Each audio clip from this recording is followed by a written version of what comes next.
திமுக கூட்டணியில காங்கிரஸ் இன்னும் ஏன் வேட்பாளர் பட்டியல் இவ்வளவு தாமதம்? என்ன நீங்க அக்கறை இல்லாத நீ கேக்குறியா?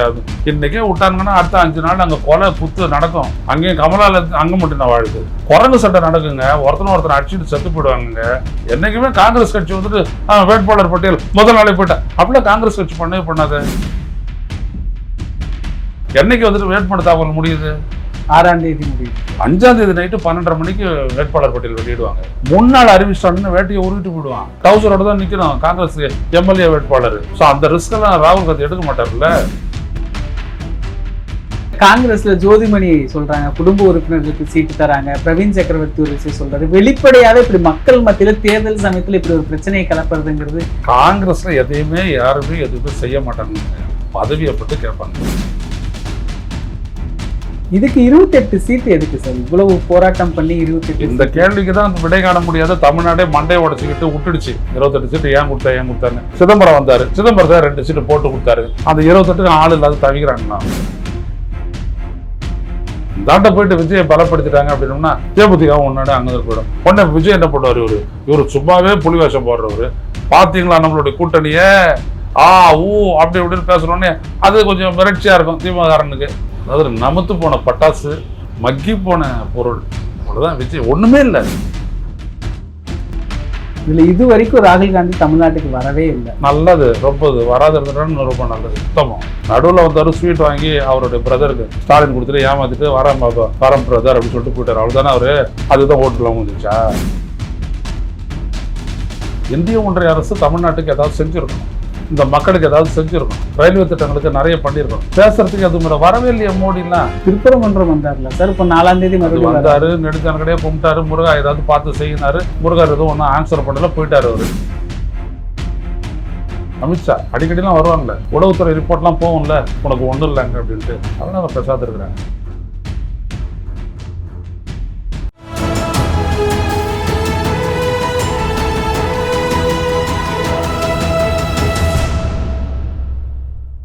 தமிழரம் நேயர்களுக்கு வணக்கம். இன்று நம்முடைய மூத்த பத்திரிகையாளர் திரு ஐயநாதன் அவர்கள் இணைந்துள்ளார். சார் வணக்கம் சார். வணக்கம். திமுக கூட்டணியில காங்கிரஸ் இன்னும் ஏன் வேட்பாளர் பட்டியல் இவ்வளவு தாமதம்? என்ன நீங்க அக்கறை இல்லாத நீ கேக்குறியா? இன்னைக்கே விட்டாங்கன்னா அடுத்த 5 நாள் அங்க கொலை குத்து நடக்கும். அங்கேயும் கமலால அங்க மட்டும் நான் வாழுது. குரங்கு சட்டை நடக்குங்க. ஒருத்தனை அடிச்சுட்டு செத்து போயிடுவாங்க. என்னைக்குமே காங்கிரஸ் கட்சி வந்துட்டு வேட்பாளர் பட்டியல் முதல் நாளே போயிட்டேன் அப்படிலாம் காங்கிரஸ் கட்சி பண்ணவே பண்ணாத. என்னைக்கு வந்துட்டு வேட்பாளர் தாக்கல் முடியுது? 6ஆம் தேதி முடியுது. 5ஆம் தேதி நைட்டு 12:30 மணிக்கு வேட்பாளர் பட்டியல் வெளியிடுவாங்க. ஸோ தூங்கிடுவான் அதுக்குள்ள திமுககாரன், அது காங்கிரஸ்காரன். காத்தால எழுந்து பேப்பர் பார்த்தோன்னு வேட்பாளர் பட்டியல் வெளியிடு. உடனே போயிட்டு கடன்னு வேட்பாளர் தாக்கல் பண்றதை தான் விருப்பம். சண்டை போட மாட்டான். முன்னாள் அறிவிச்சிட்டான்னு வேட்டையை உருவிட்டு போயிடுவான். புரியுதுங்களா? டவுசரோட தான் நிற்கணும் காங்கிரஸ் எம்எல்ஏ வேட்பாளர். ஸோ அந்த ரிஸ்கெல்லாம் ராகுல் காந்தி எடுக்க மாட்டார்ல. அதே தான் எங்கேயும் வேட்பாளர்லாம் இது பண்ணிட்டு அறிவிக்கிறதா வந்தார். யார்? பியூஷ் கோயல். பியூஷ் போட்ட கோயிலாக அவர் திரும்பி போனார். அவர் ஏன்? அதை விட இங்கே நடக்கும் வெட்டு குத்து. என்னது அது? கேட்காது இல்லை பண்ணா தூக்கி உங்கள்கிட்ட கொடுக்குறது. நீதான் தலைவனாச்சே. தமிழ்நாடு ஃபுல்லாக சுழண்டு என் மக்கள், என் மண்ணு, என் பொண்ணு அப்படின்னு சொன்னல, ஃபுல்லாக வசூல் போட்டல. ஏன் எங்கே வேணாலும் நிற்க வேண்டியதான்? திருட்டு பசங்க தெரியுதுங்களா? மக்கள் மத்தியில் வரணும்னு போது தான் போட மாட்டாங்க. கோயம்புத்தூரில் நின்று 4.5 லட்சம் ஓட்டு வாங்கி 1.25 லட்சம் ஓட்டில் தோத்த. பரவாயில்ல, 4 லட்சம் ஓட்டு வாங்கினேன். உனக்கு என்ன இருக்கு? எங்கே வேணாலும் இருக்கிறேன், நான் ஜெயிப்பேன் சொல்ல வேண்டியதானே? நான் கேட்டு சீட்டு கிடைக்கல, நான் பத்திரம் எழுதி கொடுப்பாங்களா அவனுக்கு அந்த சீட்டை? நீ இருக்கிற வரைக்கும் 4-5 பேரை ஒதுக்கி தள்ளினேன். அடுத்த விட வந்தோடனே ஒன்றும் ஒதுக்கி தள்ள மாட்டானா? அது அந்த அரசியல் அங்கே நடக்குது. இதுல காங்கிரஸ்ல ஜோதிமணி சொல்றாங்க குடும்ப உறுப்பினர்களுக்கு சீட்டு தராங்க. பிரவீன் சக்கரவர்த்தி ஒரு விஷயம் சொல்றாரு. வெளிப்படையாவே இப்படி மக்கள் மத்தியில தேர்தல் சமயத்துல இப்படி ஒரு பிரச்சனையை கிளப்புறதுங்கிறது. காங்கிரஸ்ல எதையுமே யாருமே எதுவுமே செய்ய மாட்டாங்க. பதவியை பட்டு கேட்பாங்க. பிஜேபியில் கூட கொஞ்சம் உடைப்பாங்க. வெளியில் வந்து உடைப்பாங்க. 10 போராட்டத்தில் கடந்து வாங்க போஸ்ட் ஓட்ட எதுவுமே இல்லை. தேர்தல் அறிவிச்சோடனே எனக்கு கூடுன்னு வந்து கேட்பான். நான் இவ்வளோ காலம் இருக்கிறேன்னு கேட்பான். பாருங்க, நேற்று பாருங்க, சேவா தள்னு ஒரு அமைப்பு இருக்குது காங்கிரஸில். அது ஏதாவது செஞ்சுருக்குது? பொதுவாக கேட்குறேன், கிண்டலுக்காகலாம் கேட்கல. ஏதாவது செஞ்சுருக்குது? சேவா தள் எதையும் தள்ளினதில்லை. சீட்டு கேட்குறான். மகிழா காங்கிரஸ் எங்க இருந்துச்சு அது? இதெல்லாம் மகிழா இல்லையா? யாரு இந்த ஜோதிமணி இதுங்கெல்லாம் மகிழா கிடையாதா? என்னையா அதெல்லாம்? அதனால இதெல்லாம் ஒரு கச்சேரி, ஜாலியாக என்ஜாய் பண்றதுக்காக உண்டு. இதுக்கு 28 சீட்டு எதுக்கு சார் இவ்வளவு போராட்டம் பண்ணி 28? இந்த கேள்விக்கு தான் விடை காண முடியாத தமிழ்நாடே மண்டையை உடச்சிக்கிட்டு விட்டுடுச்சு. 28 சீட்டு ஏன் கொடுத்தான்னு. 25 சீட்டு தான் விட்டா போயிட்டு அந்தாண்ட சேர்ந்துருவான். சேராத இருக்கிறதுக்காக இழுத்து பிடிச்சாரு ஸ்டாலின்.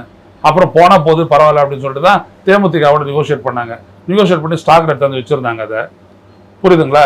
கடைசியில் அவன் போக மாட்டேன்ட்டு உள்ள நின்ட்டான். இவர் சிதம்பரம் வந்தார். சிதம்பரத்தை 2 சீட்டு போட்டு கொடுத்தாரு. சரி நீ வரியா இந்த வச்சுக்கோ கோசரு அப்படின்ற மாதிரி கொடுத்தாரு. அதுக்கப்புறம் அவர் அங்கேருந்து மேலேருந்து மல்லிகார்ஜுன் கார்த்தி நீங்களா ஏதோ பார்த்துக்கிட்டு போட்டுக்கிட்டு கொடுங்க ஸ்டாலின் அப்படி சொன்னாலும் 1 28 இப்படி தான் போச்சு. அந்த 28க்கு ஆள் இல்லாத தவிக்கிறாங்களா அவங்க? தெரியுமா? யாரை போடுறது, யாரு என்ன, ஒண்ணுமே இல்லை. தாண்ட போயிட்டு விஜயை பலப்படுத்திட்டாங்க அப்படின்னோம்னா தேமுதிக ஒன்னாடு அங்கே போயிடும். உடனே விஜய் என்ன பண்ணுவார்? இவரு சும்மாவே புலி வேஷம் போடுறவர். பார்த்தீங்களா நம்மளுடைய கூட்டணியே ஊ அப்படி இப்படின்னு பேசுறோன்னே அது கொஞ்சம் மிரட்சியா இருக்கும் திமுககாரனுக்கு. அதை தவிர்க்கிறதுக்காக அவர் சீட்டு கொடுத்துட்டாரு, வேற ஒன்றும் இல்லை. இதுல இது வரைக்கும் ராகுல் காந்தி தமிழ்நாட்டுக்கு வரவே இல்லை. நல்லது, ரொம்ப வராது இருந்துட்டான்னு ரொம்ப நல்லது, உத்தமம். போன முறை மக்கள் இதில் எல்லா தொகுதிக்கும் வந்தார். அவரு நடுவில் வந்தார், ஸ்வீட் வாங்கி அவருடைய பிரதருக்கு ஸ்டாலின் கொடுத்துட்டு ஏமாத்திட்டு வரேன் பிரதர் அப்படின்னு சொல்லிட்டு போயிட்டார். அவ்வளோதானே அவரு. அதுதான் ஓட்டுல முடிஞ்சிச்சா? நின்று அடிபட்டார் அப்படின்னா தோத்தார் அப்படின்னா அப்போ தோத்தாரு பரவாயில்ல. இப்போ 5 வருஷம் எல்லாத்தையும் வேலைகள் செஞ்சுட்டு இப்போ தோத்தான மானக்கேடா இருக்காது. முதல்ல அண்ணாமலையை பற்றி ஒரு கேள்வி கேட்டா அப்ப எங்களுக்கு தெரியாது. இப்ப நயினார் கூட ஏதாவது கேள்வி கேட்டேன்னா கூட்டணி பேசுறீங்களான்னா எனக்கு தெரிஞ்சது நடக்கலம்பாரு, இல்லைன்னு சொல்ல மாட்டாரு. வானதி கிட்ட எல்லாருமே அப்படிதான் சொல்லுவாங்க. ஏதாவது பிரச்சனையான்னு கேட்டா கூட தெரியாதும்பாங்க. வானதி சொல்றாங்க அண்ணாமலை நேரடியாக ஒரு விமர்சனம் வைக்கிறாங்க. மோடி அவர்கள் வரவேற்புக்கு வந்து அண்ணாமலை இருந்துச்சு, ஏன் வரல தம்பி, ஏன் வரல நானே நேரடியா ஒரு விமர்சனம் வைக்கிறாங்க. கிட்டத்தட்ட ஒதுக்குறாங்களா அண்ணாமலையை? பாஜகவை பொறுத்த வரைக்கும் அந்த கட்சியை விட்டு ஒருத்தன் ஒதுங்கினா ஒன்றும் இல்லாத போயிடுவான். ஃபியூஸ் பண்ண பல்ப் மாதிரி ஆக்கிடுவாங்க. அவன் ஆக்டிவாலாம் இருக்க முடியாது. ஏன்னா அந்த மாதிரி ஒரு கட்சி அது. உன்னை நாங்கள் தான் வளர்த்த எங்களை பொலிட்டிக்கலாக உன்னை கொலை பண்ணுறதோட எங்களுக்கு உரிமை உண்டு அப்படின்ற மாதிரியான கட்சி அது. பொலிட்டிக்கலாக சொல்கிறேன். அதனால் எதுவும் நடக்காது. அண்ணாமலை தனி கட்சியெலாம் ஆரம்பிக்க மாட்டார். அவர் அப்படியே இருப்பார். பின்னாடி மோடியாக பார்த்து அமித்ஷா பார்த்து ஏதாவது கொடுத்தாங்கன்னா வாங்கிட்டு போயிடுவார். ஏன்னா கிட்டத்தட்ட தமிழ்நாட்டில் பாஜகவை இந்த அளவுக்கு ஒரு வளர்ச்சி பாதைக்கு கொண்டு வந்தது அண்ணாமலை. ஒரு வீழ்ச்சியில் இருந்தது ஒரு மேலே ஏற்றி கொண்டு வந்தாருன்னு ஒரு பார்வை இருக்கு. பிரிஸ்காக காட்டினாரு. அது மாதிரி பிரிஸ்கா இயங்குற மாதிரி காட்டினார். அவ்வளோதான். பிஜேபி தமிழ்நாட்டில் வளர்ந்துருக்கணும் அப்படின்னோம்னா இந்திய ஒன்றிய அரசு தமிழ்நாட்டுக்கு ஏதாவது செஞ்சுருக்கணும். இங்கே இருக்கிற இண்டஸ்ட்ரியினுடைய நலிவை நீக்கி இருக்கணும். இந்த மக்களுக்கு ஏதாவது செஞ்சுருக்கணும். ரயில்வே திட்டங்களுக்கு நிறைய பண்ணியிருக்கணும். பேசுறதுக்கு எதுவும் இல்லை. வரவே இல்லையா மோடிலாம்? அப்படியே வந்துட்டு கேரளாலேருந்து அப்படியே போயிடுறாரு. திருப்பரங்குன்றம் வந்தார்ல சார், இப்போ 4ஆம் தேதி மறுபடியும் வந்தாரு. நெடுஞ்சான்கடையே கும்பிட்டாரு. முருகா ஏதாவது பார்த்து செய்யினாரு. முருகர் எதுவும் ஒன்றும் ஆன்சர் பண்ணல, போயிட்டாரு அவரு. அது வேற கதை. அதுக்கப்புறம் அமித்ஷா அடிக்கடிலாம் வருவாங்களே, எதுவும் இல்லை. உளவுத்துறை ரிப்போர்ட்லாம் போகும்ல, உனக்கு ஒன்றும் இல்லைங்க அப்படின்ட்டு. அதெல்லாம் அவங்க பேசாது இருக்கிறாங்க. அதுவும் இவர் வேற வெறும் 27 சீட்டு மட்டும் கொடுத்தாரு. அப்புறம் என்ன ஆகும்? மோடி அமித்ஷா இவங்கெல்லாம் விசிட்டர்ஸ், வருவாங்க போவாங்க, வேற ஒன்றுமே கிடையாது. அப்போ இந்த மாதிரி ஒரு சூழலில் வந்துட்டு நீங்கள் பார்த்தீங்க அப்படின்னா தமிழ்நாட்டை பொறுத்த வரைக்கும் ஸ்டாலினுடைய வெற்றின்றது முடிஞ்சு போன ஒரு விடயம். அது காரணம் என்ன அப்படின்னோம்னா ஒரு பெரிய செக்மெண்ட் அப்படியே அவர்கிட்ட போயிடுச்சு. ஜெயிக்கிறதுக்கான வாய்ப்பு இல்லைங்க. யாரும் வந்துட்டு புட்டி மோதிக்கிட்டல. அவனும் ஒரு சேஃப் கான்ஸ்டிடியூன்சி எதிர்பார்க்குறான். ஒருத்தன் கேட்கறது இன்னொருத்தன் விட்டு தர மாட்டான். இவ்வளவுதான். பழனி எங்களுக்கு வேணும், பழனி ஜெயிச்சுருவாங்க. இவங்க அதெல்லாம் ஒன்றும் கிடையாது. சும்மா ஒரு ஏமாத்துதல் இப்படிலாம் போட்டுக்கிட்டு ஒரு போட்டி இருக்கிற மாதிரி காட்டிக்கிட்டு இருக்கிறாங்க. 5ஆம் தேதி நைட்டு மிட் நைட்டு ஒரு சீட்டு லிஸ்ட் வரும். அதுக்கப்புறம் சரியா போயிடும். இதுல தேர்தல் ஆணையத்தை குறை சொல்றாங்க. இப்ப எல்லா கட்சியும் பிரச்சாரம் பண்றாங்க. ஸ்டாலின் பிரச்சாரம் பண்றாரு, உதயநிதி ஸ்டாலின் பிரச்சாரம் பண்றாரு. அவங்க எல்லாருமே பெரும்பான்மை மக்கள் வச்சுதான் பிரச்சாரம் பண்றாங்க. எடப்பாடி பழனிசாமி கண்டினியூஸா பிரச்சாரம் பண்றாரு. விஜய்க்கு மட்டும் பிரச்சாரம் பண்றதுக்கு அனுமதி தரதில்லை. இப்போ இன்னைக்கு கூட மதியம் மட்டும்தான் பிரச்சாரம் பண்ணணும். ஒரு 2 to 4 3 to 4ன்னு ஒரு டைமிங் தான் கொடுக்குறாங்க. 20 இடம் கேட்டா 3 இடம் தான் தராங்க. என்னதான் பிரச்சனை? ஏன் விஜய்க்கு பிரச்சாரம் இல்லை? விஜய்க்கு பிரச்சாரம் பண்றது அப்படிலாம் யாரும் தடுக்கிறதுலாம் இல்லைங்க. குறிப்பிட்ட நேரத்துக்கு நீ வரணும்ல. எடப்பாடி பழனிசாமி வராரு, 3/4 மணி நேரம் பேசுறாரு, வண்டி போகுது, எல்லாரும் கலைஞ்சு போயிடுறாங்க, எல்லாம் சார் ரெகுலரைஸ் ஆயிடுது. இவன் அப்படி இல்லையே, 3 மணிக்கு டைம் ஆகிட்டு இவன் 8 மணிக்கெல்லாம் வருவான். வேட்புமனு தாக்கல் 10 மணிக்கு தொடங்குது. ஏரோப்ளேன்லாம் வந்து இறங்கிடலாம், அரை மணி நேரம் தான் திருச்சி. வந்து இறங்கிட்டு 10:30 மணிக்கு வந்துட்டு வேட்புமனு தாக்கல் பண்ணிட்டு மக்களோட பேசலாம்ல. இப்போ ஸ்டாலின் பேசலையா? இவர் எத்தனை மணிக்கு பேசுகிறாரு பாருங்க, நல்ல வெயிலில் 12:30 மணிக்கு சாப்பிட்டீங்களான்னு கேட்டு. அதில் வேற எனக்கு பாதுகாப்புக்கு அச்சுறுத்தல் இருக்குது. இவர்னால தான் மற்றவங்களுக்கு அச்சுறுத்தல் இருக்குது ஒழிய இது வரைக்கும் 52 பேர் செத்து போயிருக்கிறாங்க. 41 கரூர், 6 பேர் விக்கிரவாண்டி, 3 பேர் மதுரை, அதுக்கப்புறம் சேலத்தில் ஒருத்தன், வேலூரில் ஒருத்தன், தஞ்சாவூரில் ஒருத்தர் செத்து போயிருக்கிறான் இல்லையா? இந்த மிச்ச கணக்கெல்லாம் நம்மளுக்கு தெரியாது.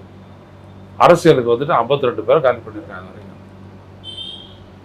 என்ன பாதுகாப்பு? உன்னால்தான் மற்றவங்களுக்கு அச்சுறுத்தல்.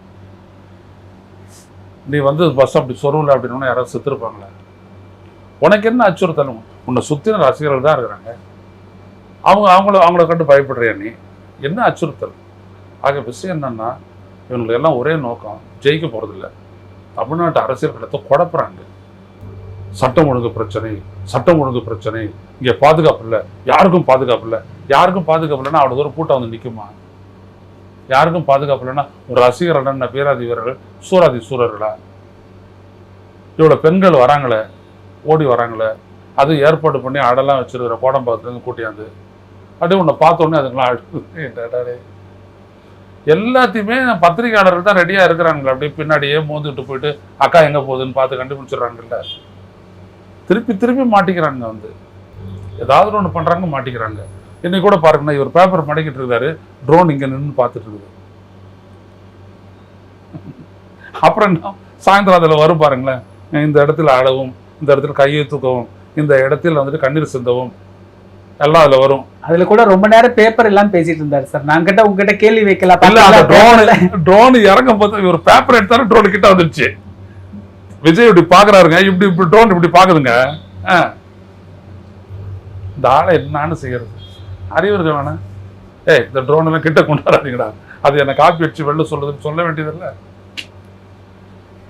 சுத்தமா அதாவது நமத்து போன பட்டாசு, மக்கி போன பொருள், அவ்வளோதான். விஜய் ஒன்றுமே இல்லை, நத்திங். எக்ஸ்போஸ் ஆகி வீணா போயிட்டான். ஒரு லெட்டர் எழுதுறான், எங்கேயோ ஆளுநராக போயிட்டாங்க, இன்னைக்கு லெட்டர் போடுறாங்க. இவங்க ஏன்னா பார்க்க வேண்டியதில்லை, அந்த சைட்டை பார்க்க வேண்டியதில்லை. படித்தவன் தானே இந்த அருண்ராஜ், நிர்மல்குமார், நான் வன்முறையில் டாக்டர் பட்டம் பெற்றவன். இவங்களெல்லாம் வச்சுக்கிட்டு என்ன பண்ணுறது? பிரயோஜனமே இல்லை. லாஃபிங் ஸ்டாக்னுவாங்கல்ல, அது மாதிரி நகைப்புக்கிடமான ஒரு கூட்டமாக போயிட்டாங்க இவங்க. எதுவுமே இல்லை. தமிழ்நாடு ஒரு அறிவார்ந்த பூமின்னு உனக்கு தெரியும். இதில் எப்படியான ஒரு அரசியலை நீ பண்ணலாம்? காரணம் என்ன? இவங்கெல்லாம் வீட்டுக்கு போனவொன்னு அவ்வளோதான், தன் நிலை மறந்து இவங்க ஒரு வாழ்க்கையை வாழறாங்க. அது எப்படியாப்பட்ட வாழ்க்கையோ ஐ டோன்ட் கேர். ஆனால் நீங்கள் வெளியில் வந்து பண்ணுறதெல்லாம் வெறும் ட்ராமா. நிகழ்கால அரசியல் குறித்து பல தகவல்களை பகிர்ந்து கொண்டதுக்கு நன்றிங்க. இதே போன்று நிகழ்கால அரசியலின் சாரம்சங்களை அரசியல் ஆளுமைகளின் நேர்காணல் வழியே தொடர்ந்து காண தமிழ் நிறம் வலையொலியை சப்ஸ்கிரைப் செய்யுங்கள். தங்களின் மேலான கருத்துக்களை கருத்துளை பெட்டியில் பதிவிடுங்கள். நன்றி, வணக்கம்.